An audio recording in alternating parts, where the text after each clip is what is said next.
Can I also just say welcome to everyone, although I'm not the chairperson. I signed in as the chairperson of the society, and therefore I suppose I'm chairing this meeting, but welcome to it. It's great to have as many as 38 participants here today to hear Cherie share her road tripping research. Cherie, I don't need to introduce you, except to say that you're in publishing and you do road trips by the look of it. Welcome, Cherie, and we're looking forward to hear about your road trip. I'm now going to mute myself. Great, thank you so much, Derek.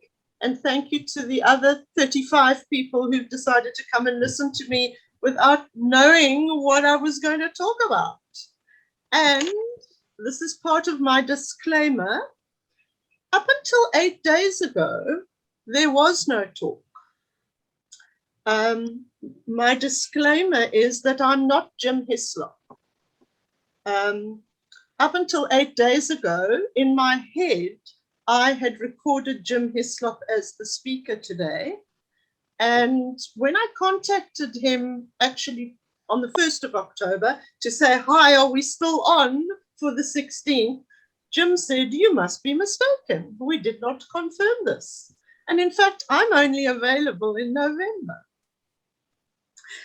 So I happened to be in Durban at the time. I had taken a trip with a very dear friend whose little red car is on your screen as we speak. She's just sold up in Durban and has moved to Cape Town, and we went up to clear out her flat one final time in preparation for her moving permanently back to Cape Town. And we went up in her little red car via Jeffreys Bay, and from there we went to Addo for a day, which was wonderful.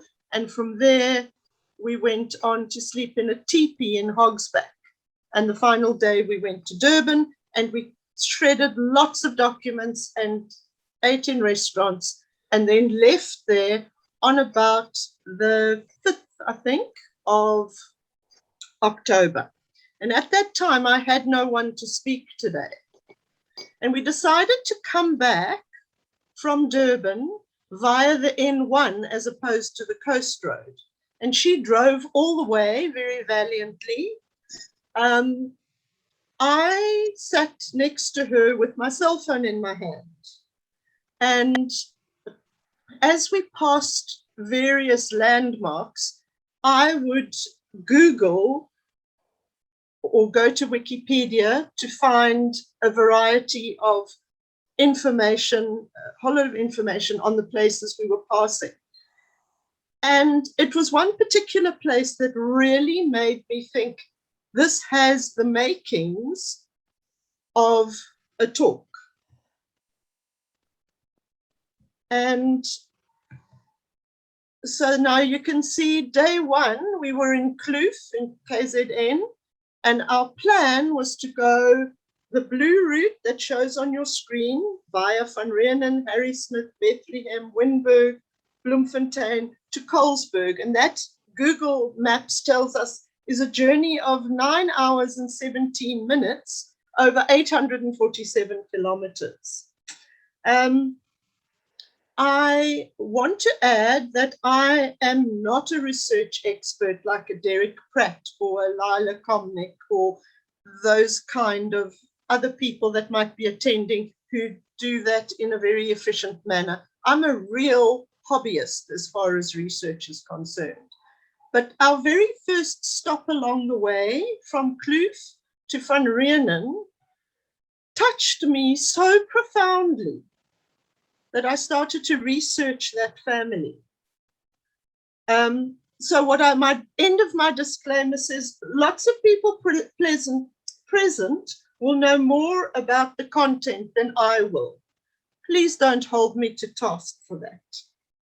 I hope that some of the info I share will mean you go back and look up your own Google or your own Wikipedia and find out more info based on what I didn't know a week ago, because this has only been a week in the making. So the first stop was the Klandaf Oratory in Van Rienen's Pass. Some of you might be very familiar with this beautiful little Catholic oratory called an oratory because it is on private land and as such cannot be called a church. The reason for the church's existence is due to a family known as the Matthew family. And my IT support, namely my son Benjamin, has set up this little family history to explain a little bit more about the Matthew, because I went online using Family Search and Ancestry.co.uk and a number of other gen databases as well. And I found out more about the family. So you can see by looking at the birthplaces of the Matthews, you notice also another almost pitfall in our research is when you've got somebody called Matthew, you can see clearly there's one T and no S. The father in this particular family, the grandfather of the young man that we will speak about, Richard Hunt Gregory Matthews, born in Bankipur in India, spelt Matthews, 2 T's and an S. His son, Maynard Reginald Nelson Matthews, 1 T, 1 S. Matthew's children, except Cecil, who was Matthew, and Llandaff, who was known as Matthew as well. The family line is fairly interesting, going back from Maynard, who was a magistrate in KwaZulu-Natal at the time that the church was built. He was born in Uttar Pradesh in India. And then you can see his father that we saw in the last slide. And then Albert Matthews, also King Calcutta, Arnold Nesbitt Matthews in Bengal. So there's a long line of India-based Matthews or Matthew. I've highlighted indigo planter because I didn't know what that was. And one of the family trees on Ancestry spoke about an indigo planter. And I researched it a little bit, and there is fascinating information online about how, first of all, a Frenchman and then followed by a load of British people started the indigo planting industry in India. Indigo at that time was a very, very essential blue dye, which was used in quantities in the UK.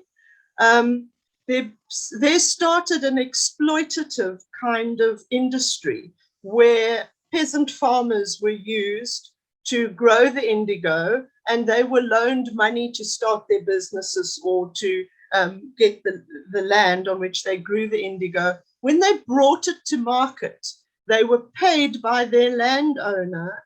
They were basically indentured farmers. They were paid often less than they'd been lent. So basically they didn't pay off their loan. And then around 1857, 1860, there was an indigo revolt. And that really bears more research. I looked at it at length, but I don't have the time to go off on those kind of tangents. But indigo planting was a very, very interesting story about just another form of exploitation that went on in India. I recommend it. So on the top of Van Reenen's Pass is this beautiful, beautiful miniature church. It's referred to as the smallest church in South Africa, sometimes in the southern hemisphere. It holds about 8 people at maximum capacity, and the church was built by Maynard Matthew, who later became Joseph Maynard Matthew, who was a former Natal magistrate. Beautiful place. You can see it's got the heritage insignia because it was made a heritage site. Okay, and I decided to look up online to find out where the Matthews were. I had found out that they'd been born, a lot of them had been born in India. But interestingly enough, in 1871, the yellow highlight shows Zelia Matthews, Maynard's mother, living on remittances. And I believe she's still married, so her husband was around. He ended up dying in South Africa. And she had 4 children with her. Richard, Louisa, Maynard, who is the person that we've already spoken about, and then a daughter whose name I can't read. And then I found on Ancestry that Maynard Reginald Nelson Matthew was actually in the Who's Who in Natal, 1933, and his name was Matthew. And you can see I've put in the blue bits. He was a JP, or Justice of the Peace for Natal, Tertiary Order of St. Dominic, which means he took not quite holy orders, but he was allowed to wear the garb of a priest. And then the FRHS, which puzzled me a little until I found out he was a fellow of the Royal Horticultural Society. And he was born in March in 1865 in India. He was the son of Richard Hunt Gregory Matthews. And then there is a long line of barons and viscounts and earls. This ancestry is often disputed online.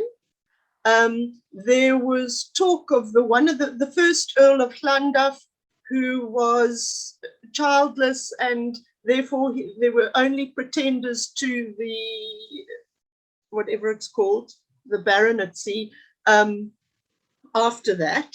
I don't know, I did not research it, and it wasn't my focus. So he also, it notes here that he changed his surname to the original form, meaning the Matthew, with only one T and only one W.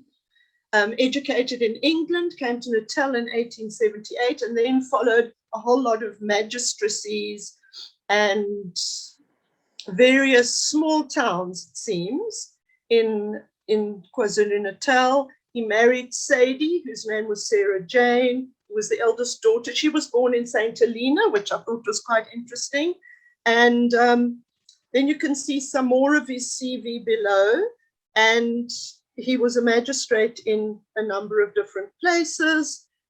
In Vienna, which was of interest because that's where his son Llandaff was born. So obviously the children were born as he and his wife moved around in KZN on his various appointments.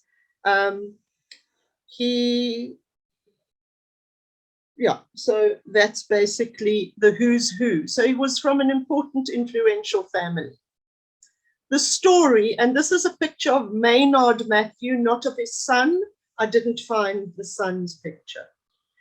On the 19th of March, a rockfall at Burnside Colliery, in which a number of miners were trapped underground. Maynard's son, Llandaff Matthew, was employed as a shift boss at the time. The story is that he organized men to go underground and save the survivors, and they managed to rescue 8 men. There was a second rockfall in which Llandaff lost his life, and the story relates that his body was never recovered.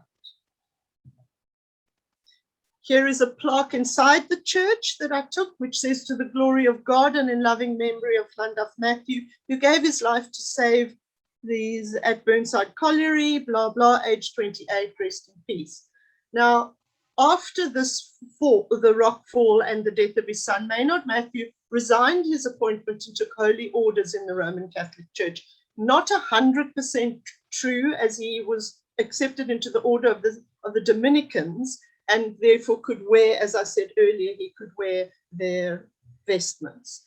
The story continues that a plaque should be placed in a nearby Catholic church, but the request was denied.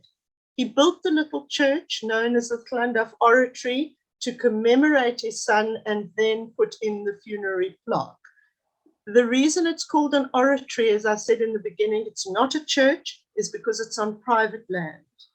So legend goes that Llandaff actually saved 8 men from dying in the mine disaster before his life was lost.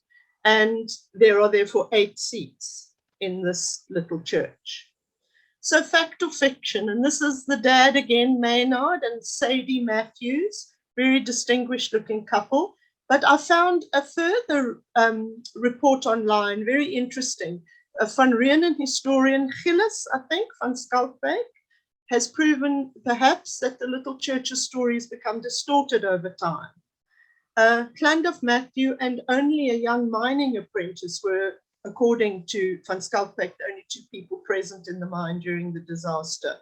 The 2 were inspecting the roof when Clontarf noticed a crack developing and pushed his companion to safety, but a section of the roof collapsed on him, breaking his pelvis and causing the internal injuries that led to his death. There are no church records indicating that his father was denied the opportunity to place the plaque in the church. According to church records, Maynard was never formally ordained, although he was admitted as a Dominican third order tertiary church layman. This allowed him to wear priest's vestments. So it just shows how very often in research, we've got to look if there are not perhaps other bits of info that might dispute things that we have heard in the folklore that has arisen. There's a beautiful little tea garden. You can see the view. This is my photo with my phone. So it's not fabulous photography, but just incredible views. And it explains a little bit there about how the church passed on to a business owner who gave the church as a wedding present to his second wife. In 1983, it was declared a National Heritage Site. One of the original owner's descendants is a caretaker and owns the adjoining tea garden. Absolutely highly recommended, a good old-fashioned English breakfast. The oratory was used to hold non-denominational services every Sunday, hosted by a local farmer and a pastor. But I read when I was in the little oratory that this has now changed because of the COVID lockdown. So they have it in a bigger hall close by. Again, I went online, and here you can see both a death information form and a death notice for Leonard Llewellyn Clontarf Matthew, born in Wiernen, as I mentioned earlier, when his dad was magistrate there. Father Maynard Reginald Nelson Matthew, and Sadie Matthew, his mother. Clontarf was 28. He was a coal miner. He was actually a shift boss, which the left-hand document says. Although these 2 documents look pretty similar, they are actually, there is some info which is not repeated. And when the folklore had said that his body was never recovered, for me, an indication that it was, is that the cause of death in the left-hand document says compound commutative, I think, or I don't know that word. I did look it up, and it means a very, very, very bad fracture where the bone is actually escaping the skin, of the pelvis and internal injuries. And then later on, it says that his cause of death was peritonitis. And that would not be if the body had not been, that would not be recorded if the body had not been discovered. And then I saw actually one slide back where in the right-hand form at the bottom, number 11 says, has he left movable property? Has he left immovable property? Is the estate more than £300? And then it says, is there a will? And that made me very excited because I found it, I then followed on to find his estate info online. And here you can see very clearly much of the information. There's the compound comminuted fracture of the pelvis, internal injuries, and general peritonitis. And after 2 days, so obviously the infection was probably what ended up being the cause of his demise. So there's an actual death certificate, which is often included, or sometimes included in the estate papers, which is always a very good document to find. Here is his will, and I was quite moved to find his will, which was made at Burnside Colliery, the place that he worked at and the place that he died. And it was made signed on the 18th of March 1925, which was shortly before his death. And I've highlighted something because in the document you'll see that he's left money, £200 to his mother, he's left another £200 to his father, and further, I hereby bequeath my motor car to Miss Dulcie Mason, daughter of L.H. Mason of the Burnside Colliery. And that really made me heart sore, and I thought he must have had a sweetheart. Who could Dulcie Mason be? And because I'm a nosy family history researcher, I looked up, and L.H. Mason was the mine secretary. So for me, that made me wonder if Llandaff had not been dating his boss's daughter, and he left her his motor car. This is 1925. Anyway, and here are the assets and liabilities of his estate. Quite interesting to look at, and somewhere is written in the assets that he has clothing, personal effects, a second-hand Dodge car valued at £100. So that must be the car that, if you look on the right-hand page, to Dulcie Mason, and there it's confirmed fiance, a motor car. And I just thought that was a very sort of human element that had been brought into this bit of research. And then in 1937, I also found the death notice and the estate papers for Llandaff's father, Maynard Reginald Nelson Matthew, who died in 1937. And I didn't add all of his estate papers because I didn't think it pertinent to what we were talking about. And here are just 4 photos of the most poignant monument that I think I've ever been to. Here you see the tiny pews, just 4 of them seating 2 people each, in this tranquil, beautiful Roman Catholic oratory. I did leave a message, and as Derek knows, I lost my mom in 2019, and she was an extremely important part of my life. And as in a lot of Catholic churches, you can pay £2 and light a candle in memory of someone. And it really just struck me that I needed to do that for my mother. And you can see in the top right-hand picture, there's that little candelabra. And there you can see once we'd lit the candles. And to be perfectly honest, I left this little oratory in floods of tears. It absolutely touched me. And it's quite astonishing. 2 years ago was when my mom passed on, and I don't think about her 24 hours a day, but it just shows how the grief process actually takes a little while. So yeah, and that's what caused me to want to share the story of this beautiful national monument with you. And from there, we moved on. And our next stop along the way was a little detour. Did you know that there was another Voortrekker monument in Winburg, not in Pretoria? There was a Centrale Volksmonumenten Committee, the SPK, formed to oversee the celebrations around the centenary of the Great Trek.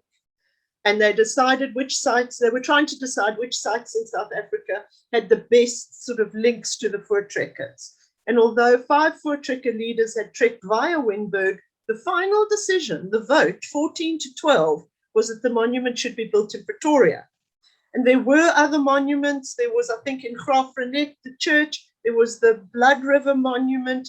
But in the 1960s, there was a call to commemorate the women of the Great Trek because of their huge contribution and sacrifice in helping everybody get to their destination, and just the strength of those women that accompanied the men trekking across South Africa. There was an architect, it was opened up, I think, to only architects, and there was a chap called Hans Hallen from Durban who designed this present monument in Wynberg. What I found particularly interesting was because they had advertised in the beginning that it was going to be commemorative of women. He had a statue on all the plans of a Voortrekker woman cradling an infant, which was going to be put in a significant spot within those central columns. The 5 columns stand for the 5 different Voortrekker leaders who trekked through Wynberg. So it was Andries Pretorius and Pieter Tiff and a number of other well-known names. And those columns made of cement were there for a specific reason. There would be an oculus, which is like an eye built into the wall. You can see those holes in the monument, and the light would be directed towards the statue through an oculus. The SVK was disbanded immediately after the inauguration of the monument on the 10th of October 1968, and the statue was never commissioned. An email in 2012 states that it was generally agreed that the statue was not needed. And I'm not sure who made that decision, but as a woman, I'm not sure I agree. I'd like to point out that I found some of the information about this, including an explanation of the symbolism of the monument, which is very interesting. For example, the curved form of those columns actually imitate the horns of the oxen. So there's significance in the way it was built. And it's a very useful document to look up. If you'll see the link at the bottom. You can't click on it directly, but it will, if you copy and paste it into your Google, you'll be able to have a look and read through the document, which gives loads more info. On to our next stop. We decided to overnight in Colesberg. I didn't get excited about Colesberg. We'd been traveling for 9 hours. We went to the B&B and we slept. It was initially named Toverberg after a nearby hill, which was believed to be magic. Tover in Afrikaans meaning spell, doing spells, whatever. It was renamed Colesberg after Sir Galbraith Lowry Cole, then the governor of the Cape. Number of battles during the South African War. It produces South Africa's top merino sheep. After over 500,000 hectares are dedicated to the farming of sheep, hence delicious Karoo lamb. Renowned for producing high quality racehorses, stud farms around Colesberg, including one owned by Gary Player. And the town is often used as a stopover between Johannesburg and Cape Town, and in our case, between Durban and Cape Town. That was day 1. Now we move on to day 2, Colesberg to Cape Town. And at the top right-hand corner, you see Colesberg, you then see Hanover, Three Sisters. It's 9 hours, 8 minutes, over 826 kilometers. There's Laingsburg, Maatjiesfontein, and then home to Cape Town. We decided to detour into Hanover, and as you can see, we had delicious breakfast. We visited the Hanover Hotel, which used to be called the Grand Hotel, and what an interesting place. It's an Art Deco style, and it's been renovated not so long ago, mostly with donations from residents of the town. It's also almost halfway between Joburg and Cape Town. It was first populated by Trekkers, and they found a very good water supply, which I believe is still supplying over 200,000 liters of water a day to the residents of the town. I found this very interesting snippet of information about Thomas Francois Burgers, who was the first dominee of the town in its early days in about 1859. He was very much a man ahead of his time. He believed that the Bible should not be interpreted literally. He was accused of heresy for these beliefs by the Dutch Reformed Synod, and he was suspended in 1864. But the Supreme Court overturned that decision, and he returned to the ministry. He was then later elected president of the old South African Republic, which became the Transvaal. And first of all, he was very unanimously voted in, but his popularity waned largely, I think, because the province was bankrupt, or all but bankrupt, and the British then annexed the province, and he returned to the Cape Colony and died in 1881. I'm trying to include some human interest so you don't all think you're watching somebody showing their holiday slides. And this is part of my holiday slides. This is how the interior of the Hanover Hotel has been renovated in a very eclectic style. On the left, the pub, which we didn't visit. It was only 10 a.m. And the dining room where we had our delicious breakfast, and part of the lounge with the fireplace. And one interesting person that I learned about in Hanover was a man called Charles Richard Beer, who was appointed magistrate in Hanover from 1876. He was such a forward thinker. He encouraged the people in Hanover to plant trees, because he said, maybe you won't be able to get the pleasure of the shade, but in a town in the Karoo, your children will love to have shade. And as a result, there are quite a number of trees in the town. He loved the view from Trappies Kop, which is a typical Karoo hill just above the town. And because he was a magistrate, he could use his influence and had convicts build some steps up to the top of the typical Karoo hill. Hence the name Trappies Kop, because Trappies in Afrikaans means steps.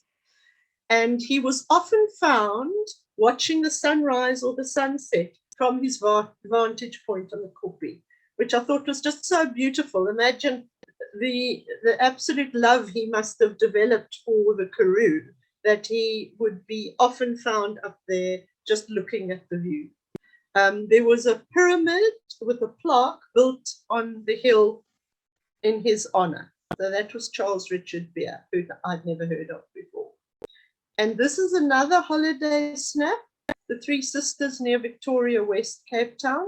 Very interesting. It has a railway siding, and I never remembered to research why, because apparently it's just three hills on a farm near Victoria West. So it would be quite interesting to know why.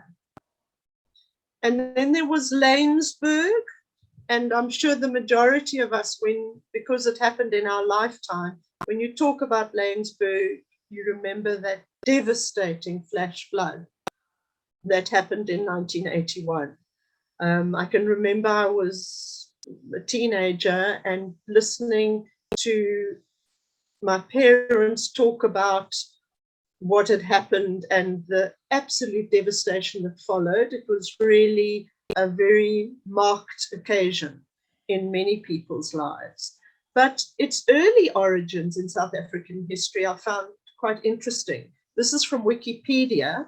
The area was settled by 18 Trekboer farmer families who came from Still Bay, Swellendam, etc.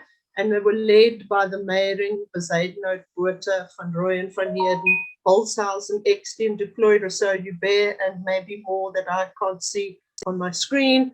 Viljoen family, who established sheep and orange farms in the area. And it's one of the Karoo towns that sports a South African war blockhouse still in reasonable repair. And that led me to some investigation into blockhouses, which I knew about blockhouses, but I didn't know how important they were during the South African War. From 1899 to 1902, they were constructed by the British military. They were used with barbed wire as a means of limiting the movement of the Republican commandos. Though most of these blockhouses were eventually dismantled, a number still stand today, one on the outskirts of Laingsburg.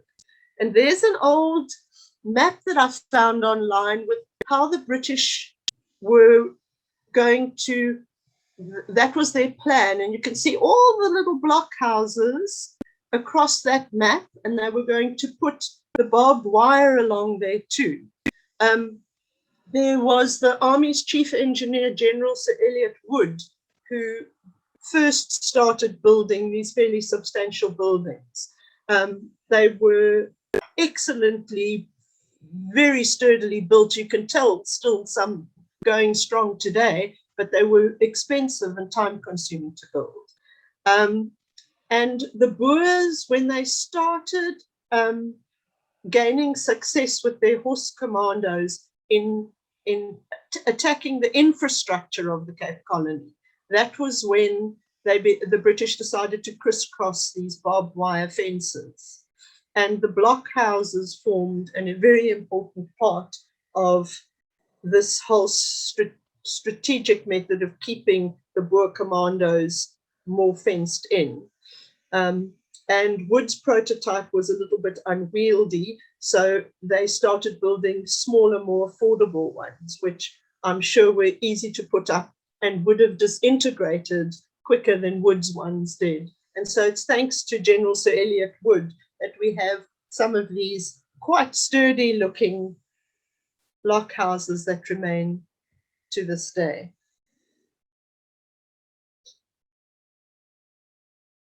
And the final stop.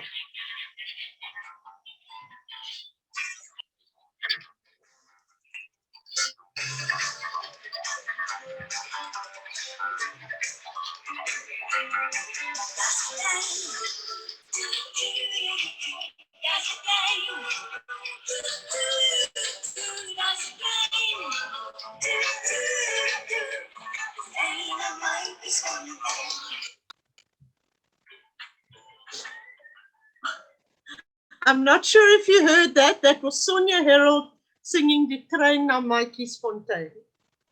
Special request. We arrived in Maatjiesfontein in the afternoon and decided to stop for tea. We've had a talk before by Dean Allen on Maatjiesfontein and the origins thereof. So I'm not going to spend loads of time explaining. I think I've done enough talking. I'm just going to tell you that it was so well worth the visit. There are quite a number of photo opportunities, as you can see. This old shell garage, which is quite charming. We were lucky enough through one of the staff at the hotel. We inquired about, my friend had been there for an overnight stay and had food in a restaurant where there were lots of stuffed animals on the wall, which had sort of stuck in her mind.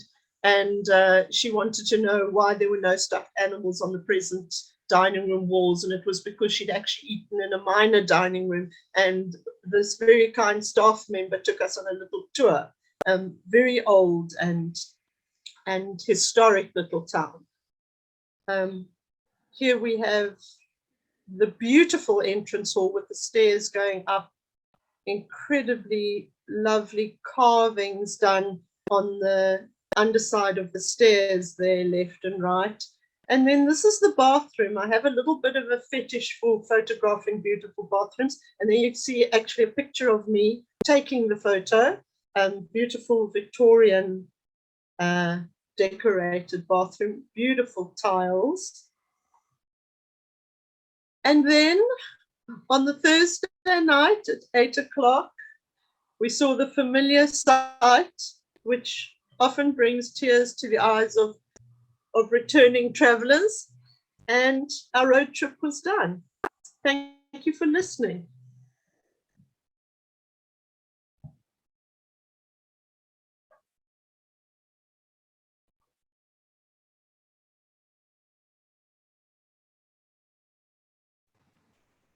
Thank you, Cherie. That was very interesting. Makes me feel I must jump in my car and do a road trip as well. I am tomorrow. With your phone in your hand. I'm off tomorrow to Three Sisters, Yeah. so there you are. Okay, well. You're so lucky. Can't wait. Very lucky.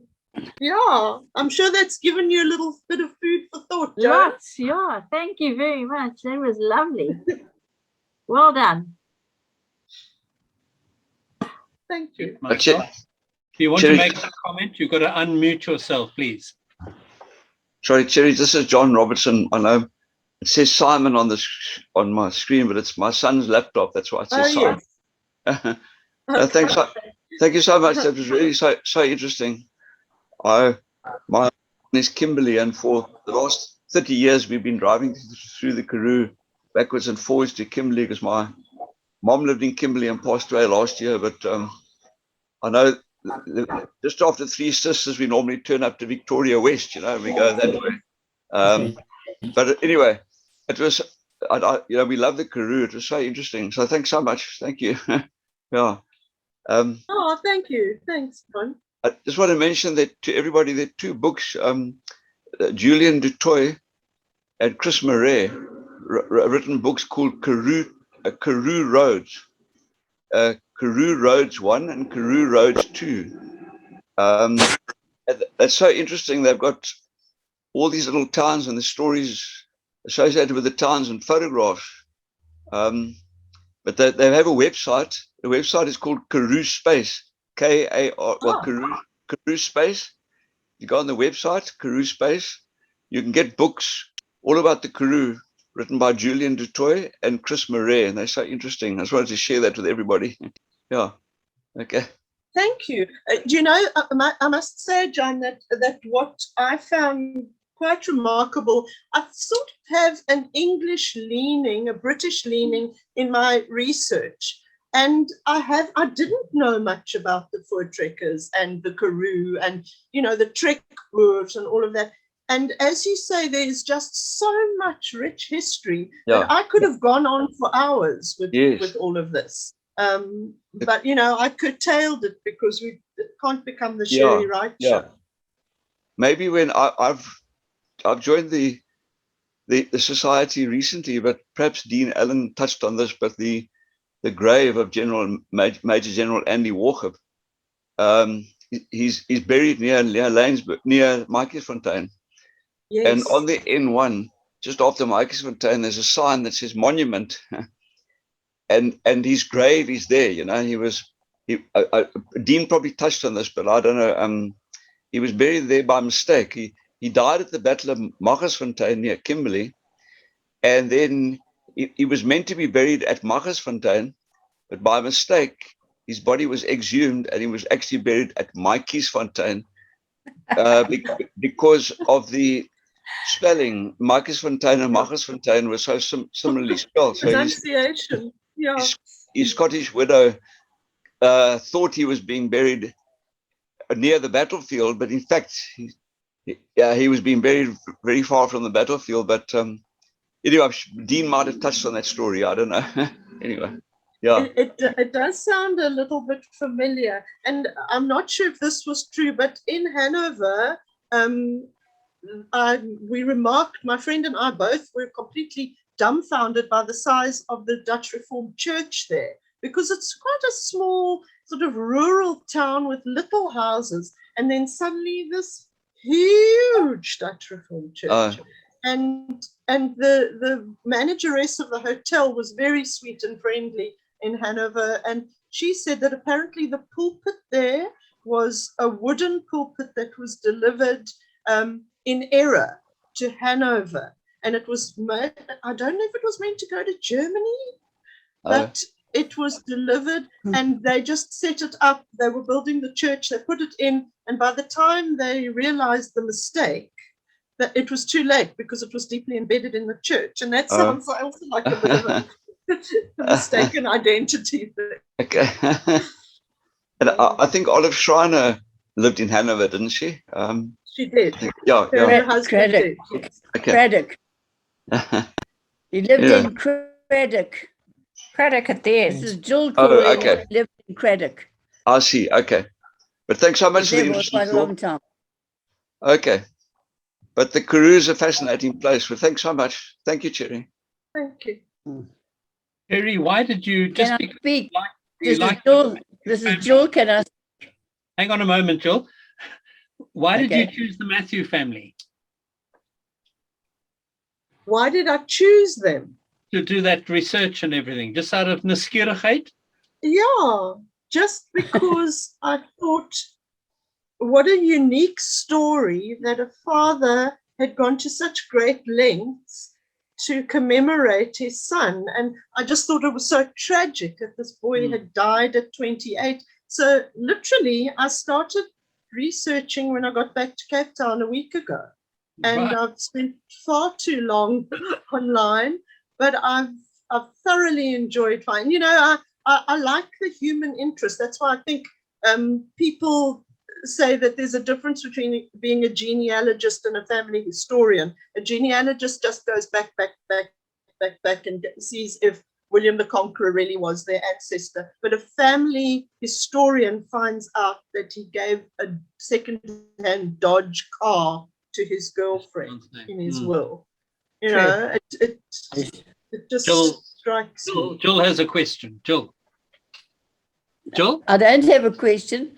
I would like to thank Cherie for an excellent presentation, and I've thoroughly enjoyed it because my family comes from Middelburg, Cape, and I have still family in Colesberg and Craddock area. There are lots of my family, and that area we've explored a lot.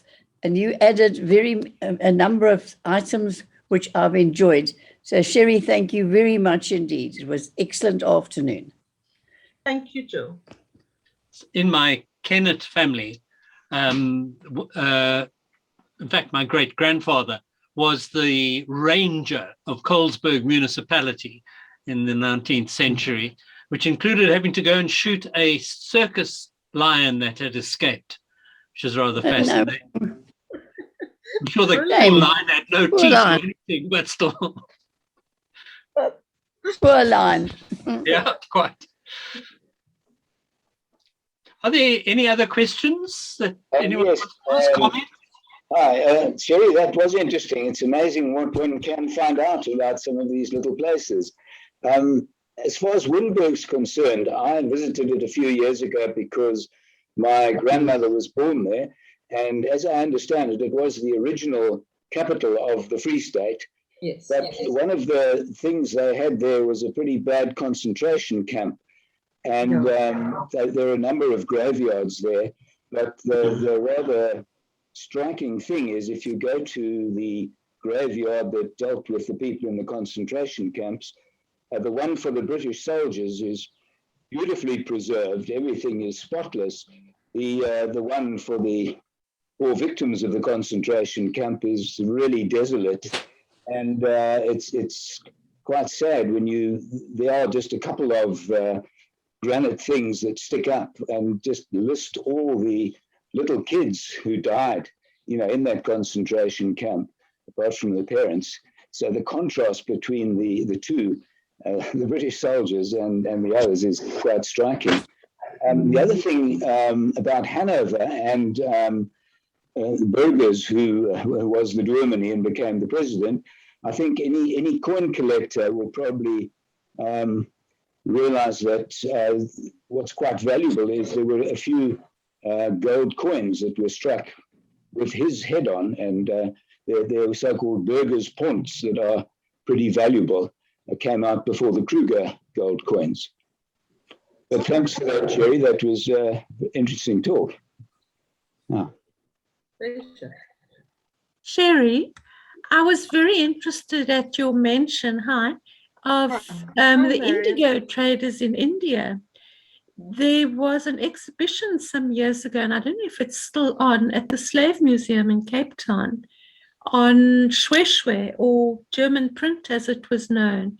It originated in India and was then taken up by the British, and they started making prints in the UK, and it was made also in Europe. And when the German settlers came to the Eastern Cape, the peasant woman wore what was called German print, and we now know as Shweshwe. It was in the deep blue always, Shweshwe, and the indigo print. And later on, it became available in brown. When I was a student at Rhodes University, we had a choice of blue or brown. And I think a little bit later they came out with red. These days you get all sorts of amazing colors. But the exhibition, if it is still on at the Slave Lodge Museum in Cape Town, I can highly recommend it. Goes back into the story of shwe shwe, and it's now, a big fashion item actually. But you've actually just sort of triggered a memory. When I was probably at high school or maybe just out of high school, I remember going to buy a bolt of fabric in shwe shwe. It was very fashionable at the time, and you could cut it into panels and then sew the panels together. And I made myself a skirt. It was blue. I think you could only get blue where I went. And I remember that every time I took the skirt off, my legs underneath were blue from the dye.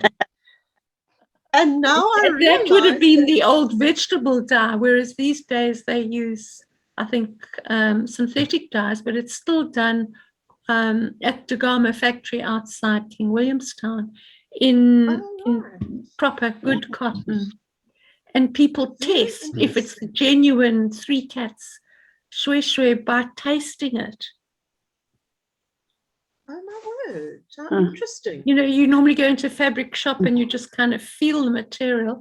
But in some of the old trading stores that still operate in the old Transkei, the woman will check by tasting it. Oh my gosh. But honestly, I can really recommend going online and just Googling indigo. I think they call it indigo, not right. Planters. Maybe indigo planters, because that's how I got to it. But then, you know how you go down a rabbit hole in Google, and I ended up finding out about this where these poor indentured farmers just said, sorry, no more. And to their credit, I mean, it was 1860 or something, and to their credit, the Brits set up a commission to look into it. And they spoke to a variety, so from the peasant farmers to the people, to the planters themselves. And they actually put in regulations which made it slightly more humane. But it was only because the farmers were just revolting, literally. Yeah. Thanks, Cherie. Any more comments from any members? Don't forget, if you want to say something, you must unmute yourself. If you want to type any comments, I will, when we get the recording, you always get the set text file of all the comments, so you can certainly use that as well. Our recordings are put online. We have a Cape Town Family History channel as well, but even if you just go to YouTube and type that, you'll see some of the older stuff as well that was recorded by, was it Kevin Matthews, who did some recording of our meetings many months ago, I mean many years ago now. There's a few of those still on YouTube. Any other comments, or shall we close the meeting? Thank you very much, everyone. Yes, thank you. Thank you. Yeah. Thanks. Thank you. Thank you very much, everybody. Thank you. Bye. Bye. Cheers. Bye-bye. Bye-bye. Bye. Bye. Bye. Zoom wave. Bye.